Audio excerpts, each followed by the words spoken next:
TPCC అధ్యక్షుడు MLC Mahesh Kumar Goud జన్మదినం సందర్భంగా గోలన్మాన్ మందిరంలో ప్రత్యేక పూజలు నిర్వహించారు.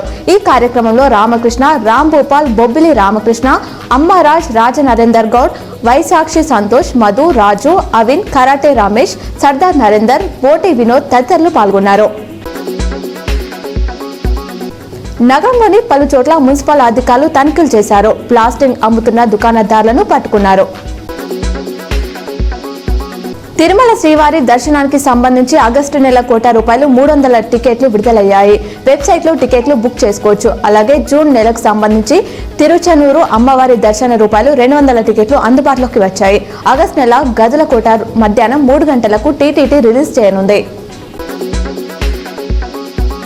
బంగారం ధరలు ఇవాళ పెరిగాయి. హైదరాబాద్ లో 24 క్యారెట్ల 10 గ్రాముల పసిడిపై 550 పెరిగి 98,080కు చేరింది. ఇక 22 క్యారెట్ల పుత్తడి 10 గ్రాములకు 500 పెరిగి 89,990 వద్ద కొనసాగుతుంది. అటు కేజీ వెండిపై ₹100 తగ్గి ₹1,10,900గా ఉంది. రెండు తెలుగు రాష్ట్రాలు దాదాపు ఇవే ధరలున్నాయి. కాళేశ్వరంలో 10వ రోజు సరస్వతి పుష్కరాలు కొనసాగుతున్నాయి. నదిలో పుణ్యస్నానం ఆచరించేందుకు భక్తులు భారీగా తరలి వస్తున్నారు. ఇతర రాష్ట్రాల నుంచి సైతం భక్తులు తండోపతండాలుగా కాళేశ్వరానికి చేరుకుంటున్నారు. నిన్న ఒక్కరోజే 1.50 లక్షల మంది సందర్శించినట్లు అధికారులు అంచనా వేశారు. గడిచిన 24 గంటల్లో నిజామాబాద్ జిల్లాలో కురిసిన వర్షపాతం వివరాలు ఇలా ఉన్నాయి. అత్యధికంగా చిమన్పల్లిలో 52 మిల్లీమీటర్ల వర్షపాతం నమోదైంది.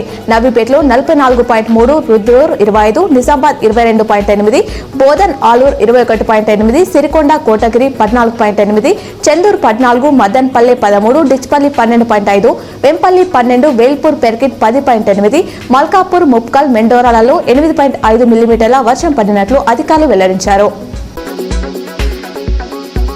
నేడు ఢిల్లీలో జరిగే నీతి ఆయోగ్ పాలక మండలి సమావేశానికి సీఎం రేవంత్ హాజరుకానున్నారు.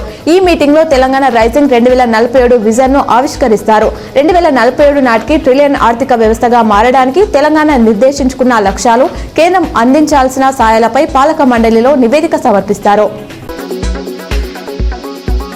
భారత్ చేపట్టిన ఆపరేషన్ సింధూర్ దెబ్బకు పాకిస్తాన్ లో అంచనాకు మించి నష్టం వాటిల్లిందని మన ఆర్మీ వర్గాలు వెల్లడించాయి. మే 7న చేసిన దాడిలో బహవల్పూర్ లో 170 మందికి పైగా ఉగ్రవాదులు అంతమైనట్లు పేర్కొన్నారు. ఆ తర్వాత బ్రహ్మోస్ క్షిపణులతో పాక్ సైనిక స్థావరాలపై చేసిన దాడులో 42 మంది ఆర్మీ సిబ్బంది మరణించినట్లు తెలిపారు.